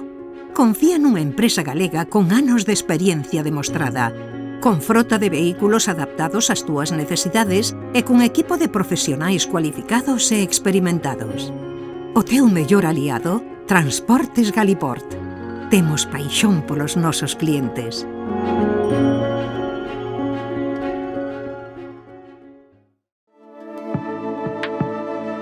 Potencie el éxito de su negocio con nuestra asesoría especializada en empresas, correduría de seguros y servicios jurídicos. Optimizamos estrategias e impulsamos crecimiento con soluciones efectivas. Visítenos en Caldas de Reis, Pontevedra o Vilagarcía de Arousa. Grupo J. Rey Asesores, su mejor elección. Más información en la web jrey.es. Unha historia memorable requiría dunha gran homenaxe. Inspirados no carácter e no esforzo do traballo realizado por Domingo Fontán, xorde Macherato, un viño con esencia da nosa terra. O seu equilibrio e complexidade falan por si mesmos. O tempo e o cuidado empregado en todo o seu proceso de elaboración tamén. Macherato Albariño Crío Macerado 100% de Viña Almirante. Si que desde esa chamada as súas almas vanse derrumbar. O reto non só está en acompañarte a ti, senón a esa parte túa que queda con eles aquí. Esa é a miña misión, meu obxectivo, miña maneira de vivir. Coñecémonos de toda a vida. A ti que te fuches, vaite tranquila, tranquilo.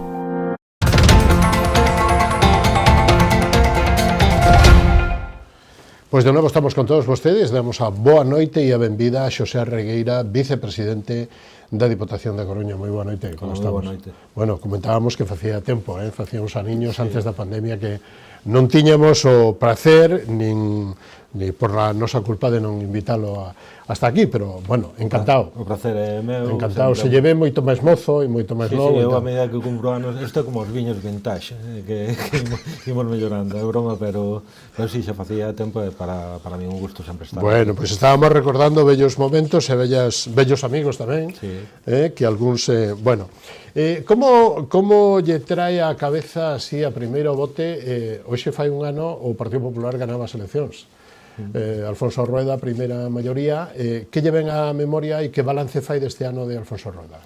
Bueno, eu creo que para unha alternativa política como a nosa non podemos dar o aprobado a unha xestión como a que ten a Xunta. Eu creo que a xestión hai que valorar no seu conxunto, aínda é pronto, é certo, pero eu creo que está habendo, se manifestando xa algunhas puntas de iceberg que denotan que bueno, eu creo que o modelo Partido Popular está esgotado e que Galicia tamén necesita un revulsivo novidoso que sexa capaz de pelexar por o papel que ten que ter Galicia tamén na política do Estado e na política internacional. Polo tanto, eu teño que defender a miña alternativa política e creo que, ademais, para Galiza é un momento de un cambio de alternativa, de un cambio de ciclo. Eu agardo que en breve ese cambio de ciclo se manifeste, porque xa digo, o nivel de conflictividade social en algunhas materias moi importantes para o país tamén está aí, non? Ana Pontán, por resumir un pouco, decía que era un ano perdido, non?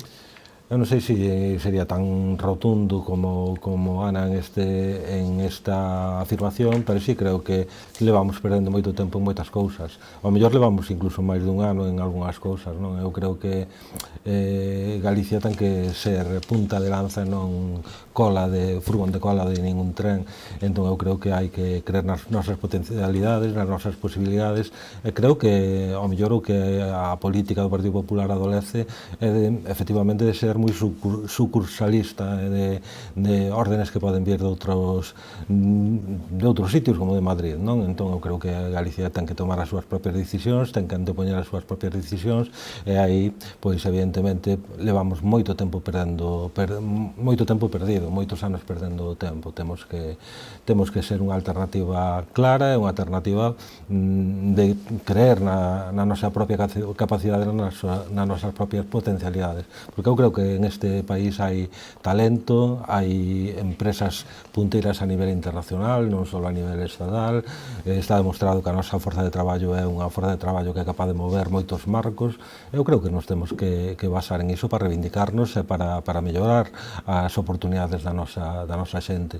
Eu creo que non se está facendo coa suficiente credibilidade, non, por parte do goberno galego, non só xa desde a época desta última etapa do mandato do presidente Rueda, sino de antes, non? Eu creo que ao mellor ese é o gran déficit que ten a política dos últimos anos en Galicia. Entón, bueno, eu creo que necesitamos un cambio de ritmo e un cambio de paso, non?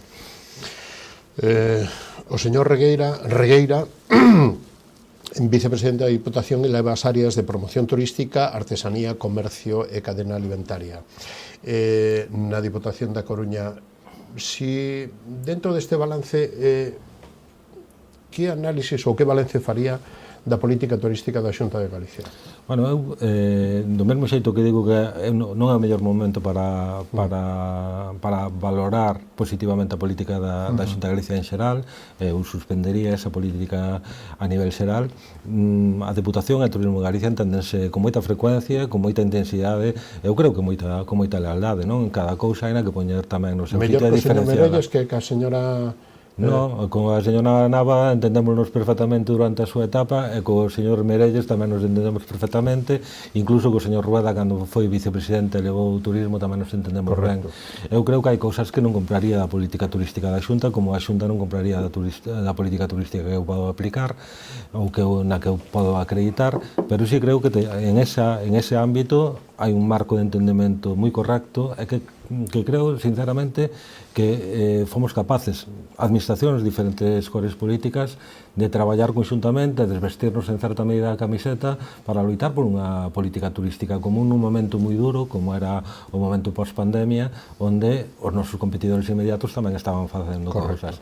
Eu creo que xa me gustaría a min que o resto de consellerías do goberno galego funcionaran ao nivel e cos resultados que tuvo o Turismo de Galicia.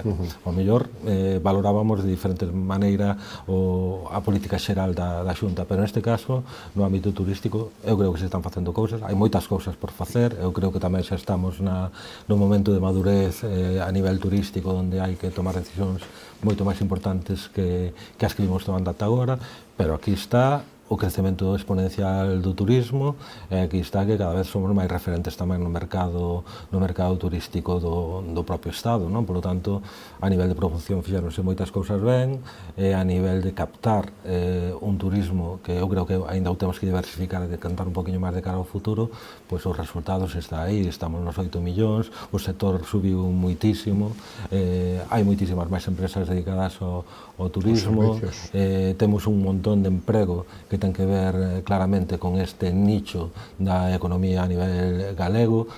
Na provincia de Coruña prácticamente o 14% do PIB é turismo ou relacionado co turismo a nivel de empregabilidade e negocio. Por lo tanto, xa me gustaría a min valorar da mesma maneira o resto de consellerías como a sanidade, de emprego, como a industria, como a de medio ambiente e tantas outras, non? Eu creo que, bueno, aquí realmente, bueno, é un sector, creo que o suficiente amable tamén para que todos poidamos ter certa independencia a hora de tomar decisións, pero tamén ter, bueno, un nivel de coordinación e de colaboración alto, non? Todo afecta ao turismo, pero antes de entrar en detalles concretos, incluso de ir a Fitur e da campaña de a provincia que sabe que o que defende, digamos que a política de a Diputación de A Coruña, a favor é beneficioso ou non as taxas turísticas nas cidades, nos povos? Eu creo que eso é un ámbito onde as cidades e os concellos teñen que ter moitísima independencia e ser valentes. Eu creo que non podemos equiparar nin homologar todo o territorio galego, non? Creo que cada un ten que tomar as súas decisións. Coruña e Santiago, por exemplo. Eu creo que, efectivamente, a cidadanía valóranos cada 4 anos, hai que tomar decisións. Eu creo que a realidade de Compostela, a realidade da Coruña, pois son realidades moi diferentes a que pode ter o meu concello ou que poden ter outros concellos grandes ou medianos ou pequenos, e cada un ten que tomar as súas propias decisións. e tomalas con mesura, sabendo que calquera decisión dá, pero tamén quita. Eu non estou en contra de que as cidades tomen a decisión de tomar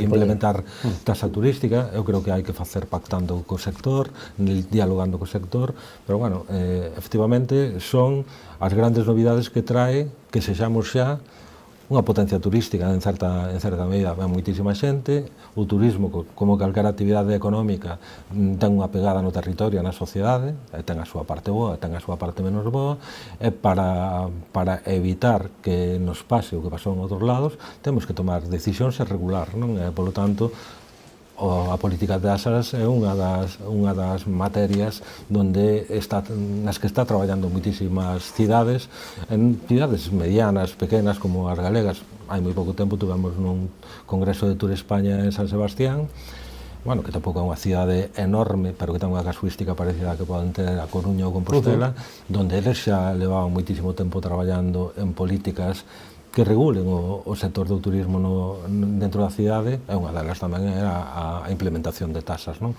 Eu creo que non lle temos que ter medo aos debates, afrontalos con serenidade, e cando tomemos as decisións, pois que sexan o suficiente maduras para que non nos arrepintamos de tomalas, pero eu creo que hai no que ver con normalidade, non?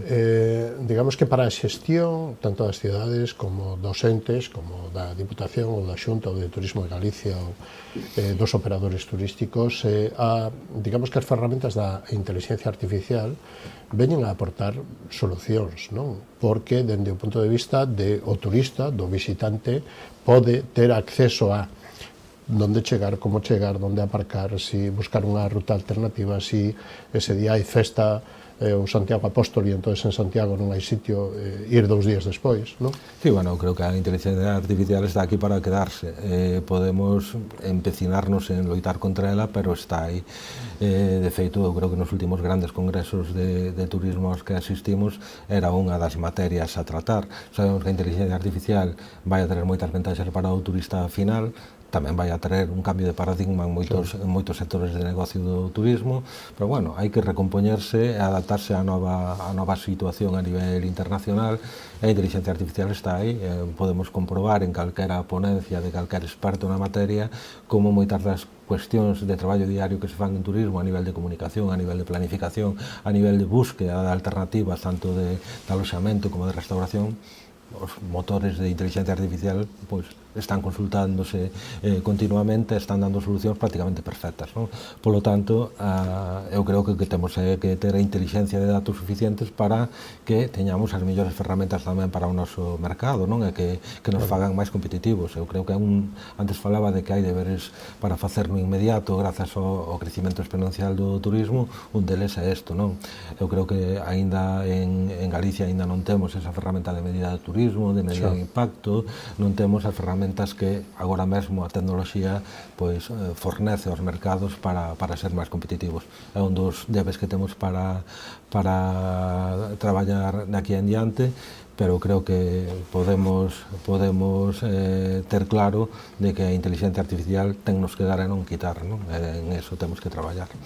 O Coruña Estudio Inmersivo vai a supoñer tamén un polo atractivo para o turismo e para Galicia? Eu creo que é unha oportunidade enorme o da cidade das TICs, a inversión en tecnoloxía que se está facendo na cidade da Coruña, tanto é así que houve competencia por outras cidades do Estado para ter. Creo que o estudio inmersivo que lle vai a ocasionar entre aspas o sector é moitas oportunidades. Primeiro porque vai a traer talento a Galicia cando normalmente nos íbamos a buscar ferramentas en outros lados.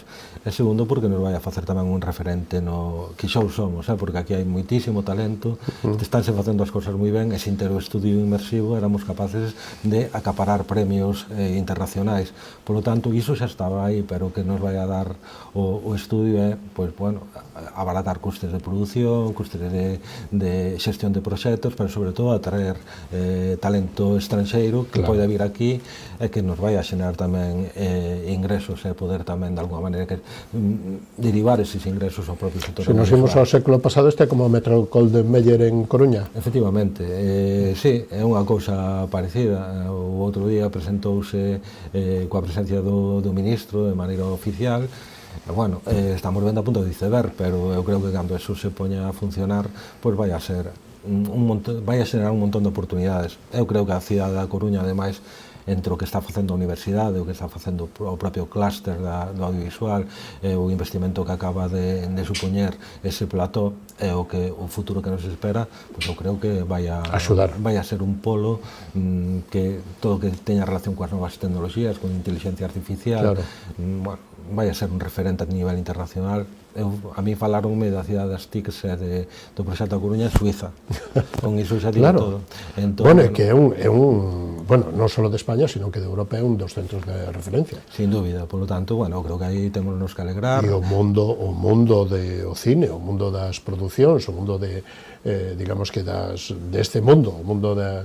Sí, incluso para algo que a veces é tan complicado de xestionar ou de producir aquí, como é a ciencia ficción, ou a animación, que xa se estaba facendo cos medios precarios que tiñamos, pois agora, bueno, isto abre un mundo de posibilidades. Bueno, fabuloso. A provincia de Coruña, bueno, é a capital. Manexa dato dos 8 millóns e algo de habitantes, de turistas. A Santiago chegan todos, non? A Coruña non todos, pero a Santiago todos. Non, a Santiago, nós sempre decimos que temos o epicentro do turismo en Galicia. A Santiago chega moitísima xente que non se aloxa en Santiago, pero que vai a Santiago en algún momento da súa viaxe. Eso ten as súas partes boas e os seus inconvenientes, non? Que boa parte desto que falamos, da saturación do centro e todo isto, me han dado por o turista excursionista, como está en Rías Baixas, e se acerca a Santiago. Pero sí, por a cidade da Coruña cada vez pasa máis xente tamén. Eu creo que o que está despuntando cada vez con máis intensidade, e creo que ademais o merece toda a zona do Golfo Ártabro e Ferrol, que nos levamos traballando en esa promoción de territorio moito tempo, e creo que é unha gran xoia, pero a Barbanzarousa e Costa da Morte están cada vez mellor posicionadas. E Fisterra é o fin do camiño. Efectivamente, eu creo que temos unha diversidade de produto moi grande.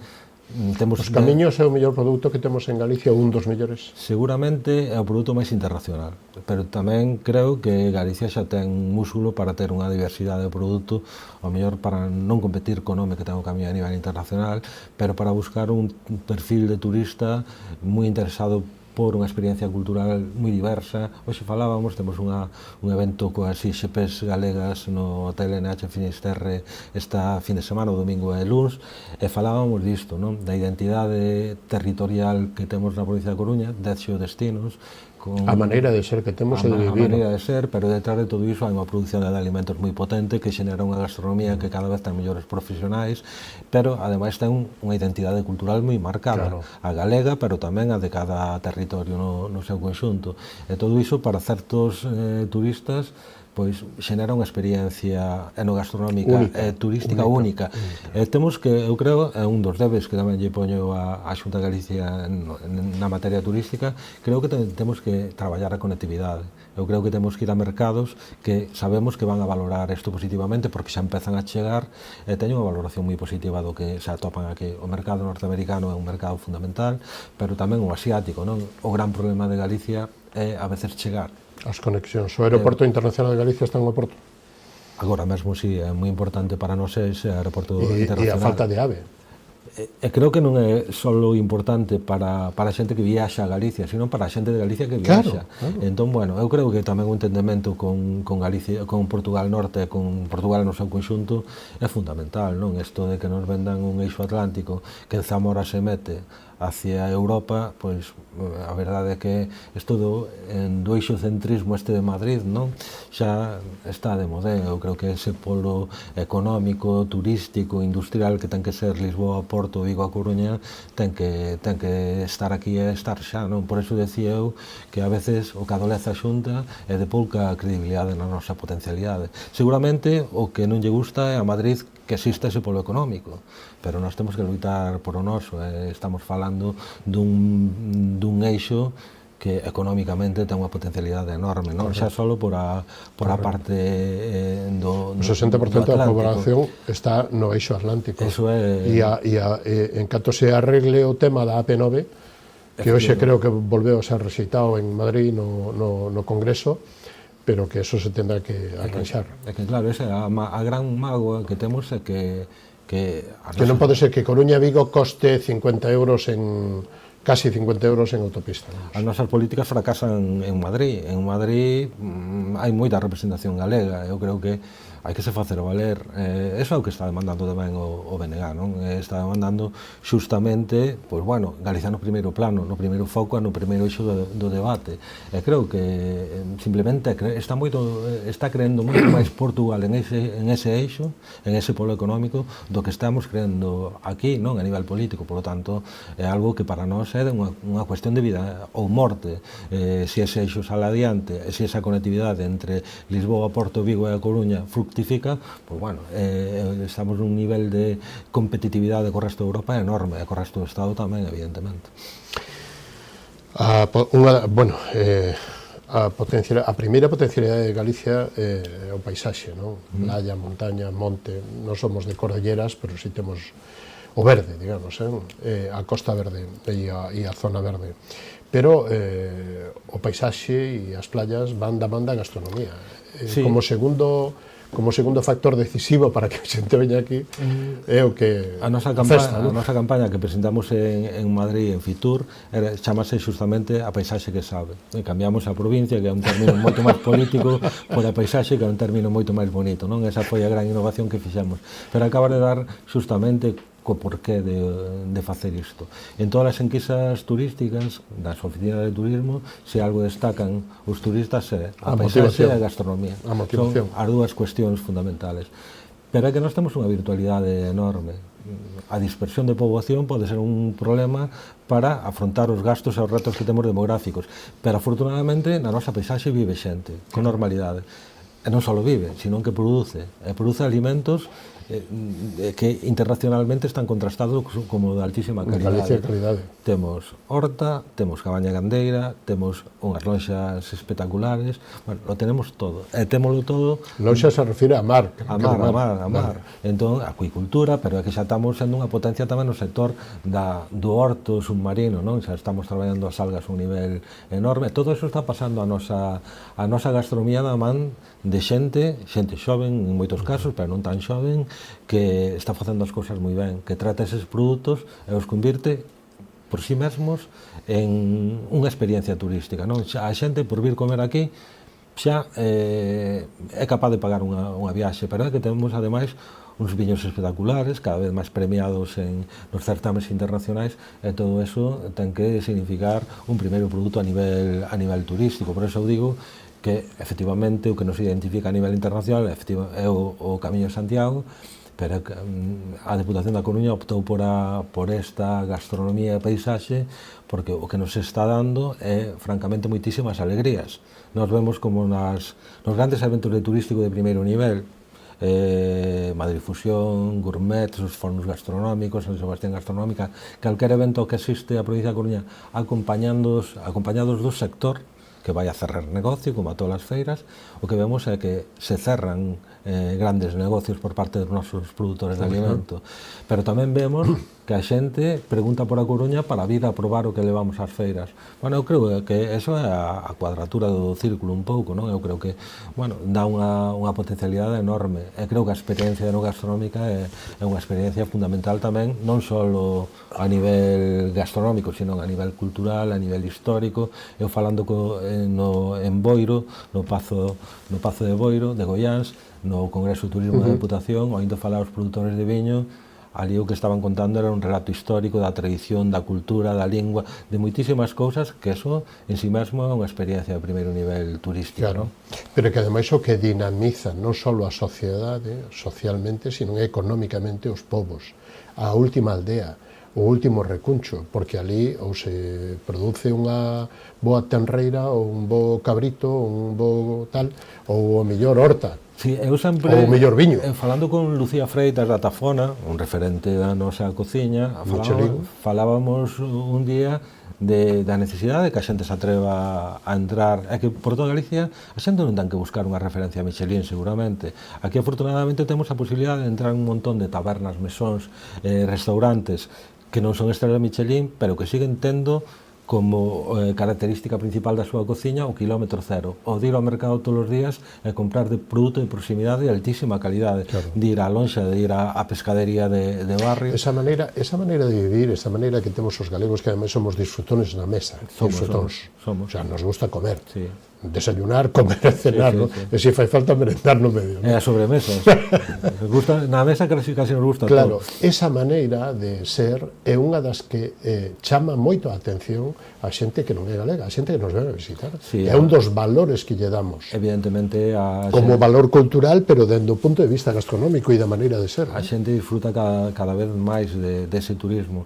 Si é certo que temos que diferenciar o turista que ven e que di que aquí se come ben porque lle poñen un plato de comida como unha montaña, que ese turista ao mellor non é o turista que necesitamos, é da xente que sabe que está probando que ven a disfrutar un produto de altísima calidade, moi ben preparado, pero prácticamente sin a cadea de frío. Nós temos un montón de restauradores e restauradoras que nos acompañan que prácticamente non teñen cadea de frío no seu restaurante, que é cociña de mercado prácticamente quilómetro cero. Bueno, é un valor enorme, sobre todo para a xente que o sabe valorar.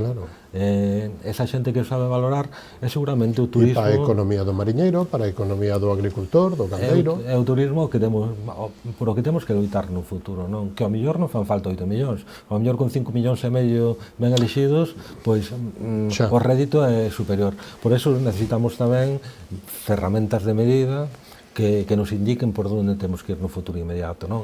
Porque é certo que algúns problemas relacionados co turismo xa están despuntando no horizonte e temos que ser o suficientemente inteligentes para que antes de que os problemas se convirtan nos problemas que hai en outras cidades de Europa, pois saibamos atellalos a tempo aquí, non? Que aportou o Carnaval, que estamos ás portas na provincia da Coruña? Pois eu creo que o Carnaval é seguramente un dos produtos de tradición, de historia, de arraigo máis importantes do que temos no noso escenario. Un Carnaval totalmente, o Antroido totalmente diferente, con unha gastronomía tamén moi identificada con esa festa, pero ademais que aínda conservamos Antroidos no ámbito da provincia da Coruña, aínda que está na Raia, que está nas dúas provincias, como os Xenerais do Ulla, pero cada vez con máis intensidade. Eu creo que hai xente xoven en calquera concello que está intentando recuperar eses entroidos tradicionais. No concello hai un grupo de chavales que se chaman a Escola do Alprende, que recuperaron entroidos que había 50 anos que non se facían.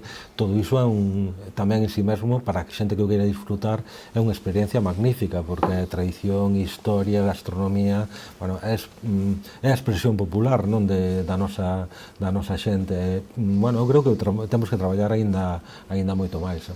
Como foi en Fitur? Como lle foi a provincia, a Diputación e as actividades, os eventos que presentaron que tiñan que ver coa provincia? Eu creo que entre eles a Mancomunidade da Barbanza, de Arousa Norte. Pois voume atrever a decirlo, nós somos uns financiadores moi potentes das actividades turísticas do territorio. Financiamos moitísimo, con moitísimo diñeiro, pero tamén porque acreditamos no que se está facendo, non? Estánse facendo cosas moi ben. Antes falábamos das camisetas políticas. Eu creo que en todos os centros de xestión turísticas do territorio están traballando diferentes colores políticas dunha maneira exemplar, non? Por lo tanto, eso é tamén síntoma do resultado que se ten. Foi-nos ben, eu creo que en Fitur vai-nos ben a todo o mundo. Creo que é a típica feira onde todo o mundo vende o peixe ou os ovos que leva, non?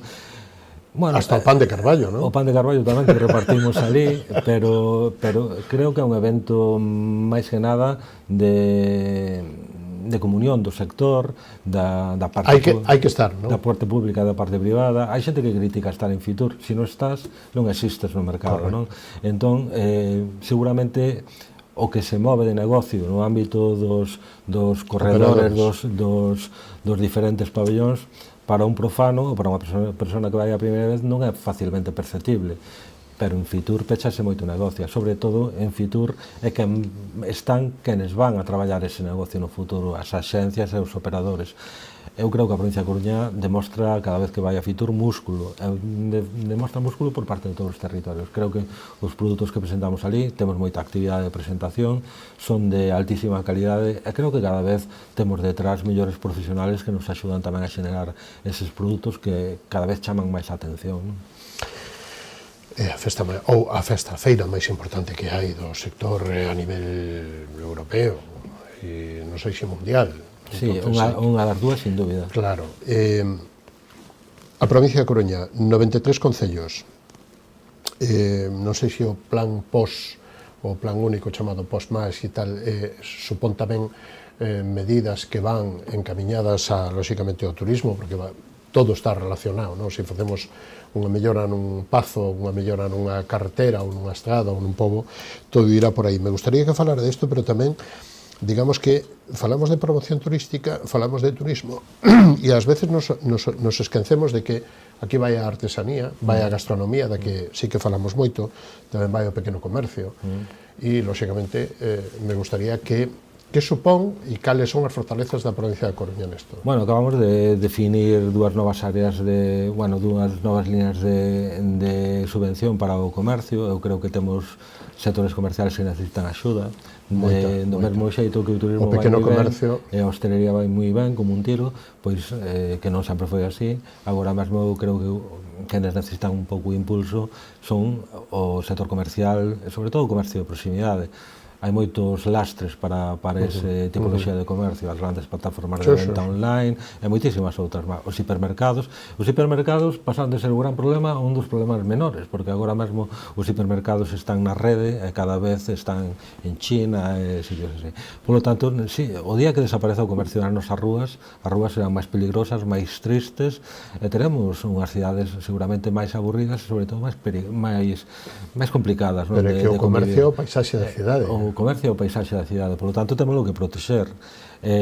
Bueno, nós acabamos, como decía, de sacar esas líneas que o que pretenden é fortalecer cada vez máis as campañas de dinamización comercial. Eu creo que está entrando en todas as vilas, está entrando unha nova xeneración de xente que está buscando novas perspectivas comerciales basadas máis na calidade que na competencia por o precio. Eu son optimista de cara ao futuro, ainda sabendo que o teñen difícil.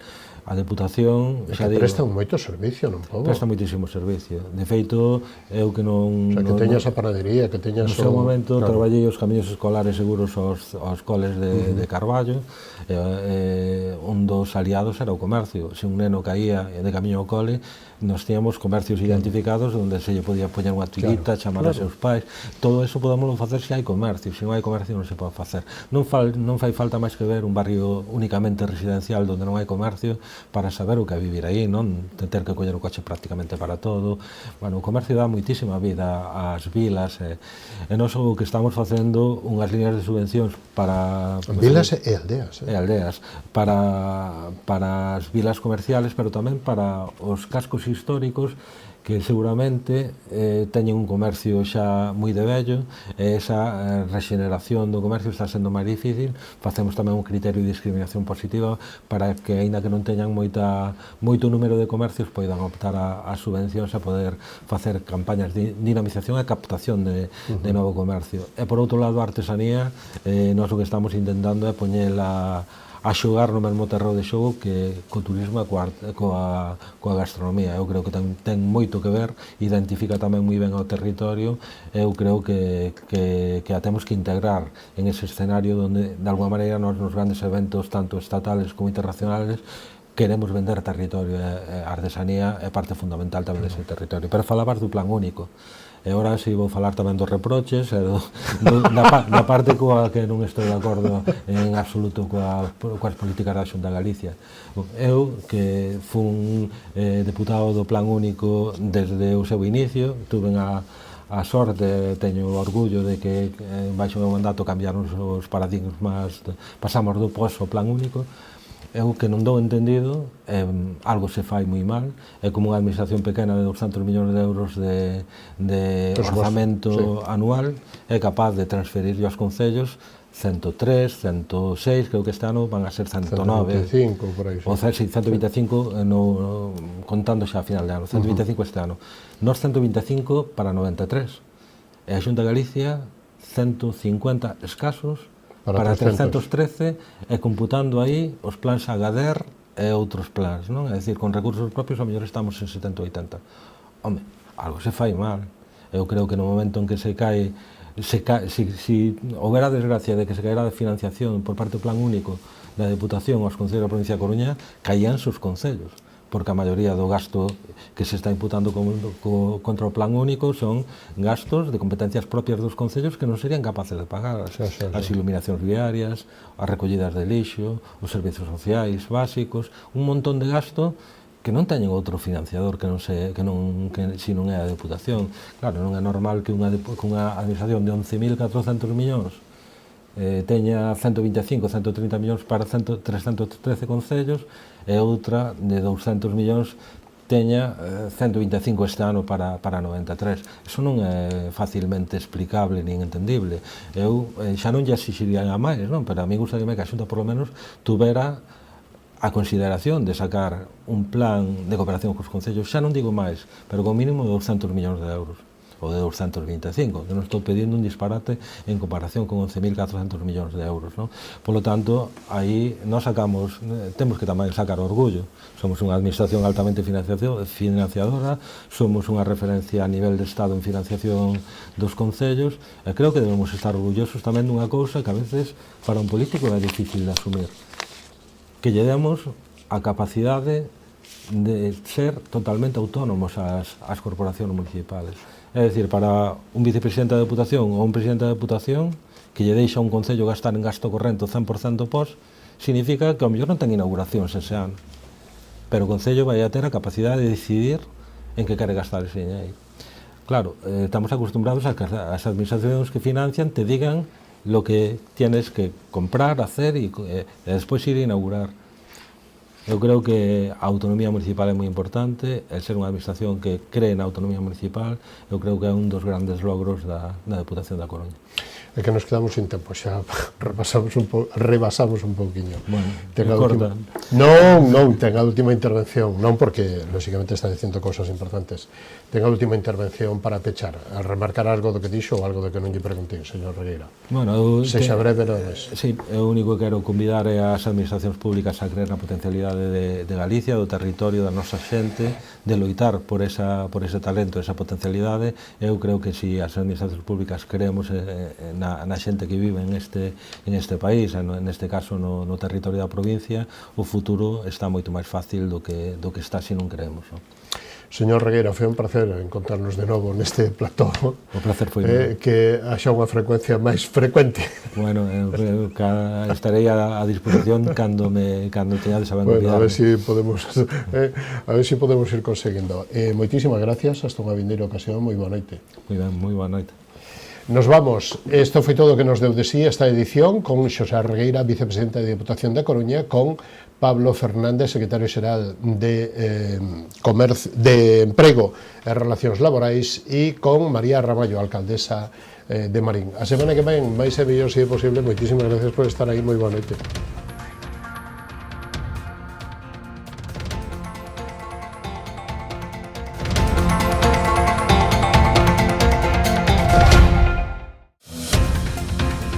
Programa ofrecido por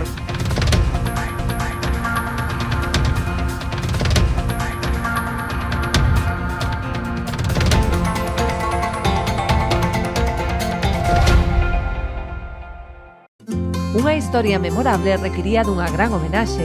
Inspirados no carácter e no esforzo do traballo realizado por Domingo Fontán, xorde Macherato, un viño con esencia da nosa terra. O seu equilibrio e complexidade falan por si mesmos. O tempo e o cuidado empregado en todo o seu proceso de elaboración tamén. Macherato, albariño crío macerado 100% de Viña Almirante.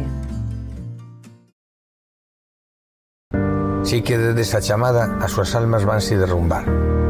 O reto non só está en acompañarte a ti, senón a esa parte túa que queda con eles aquí. Esa é a miña misión, meu obxectivo, miña maneira de vivir. Coñecémonos de toda a vida. A ti que te fuches, vaite tranquila, tranquilo. Queremos ser a túa empresa de transporte terrestre, marítimo ou aéreo, para envío de paquetería, paletería, largos, grupaxes ou carga completa. A fiabilidade e o trato directo co cliente son as nosas señas de identidade. Levamos 40 anos achegando solucións de almacenaxe, logística e transporte porta a porta, con disponibilidade 24 horas ao día, 365 días ao ano.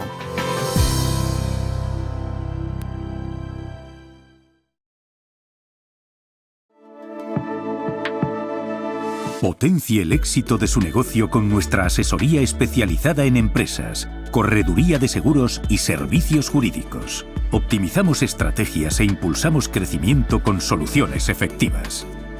Visítenos en Caldas de Reis, Pontevedra o Vilagarcía de Arousa.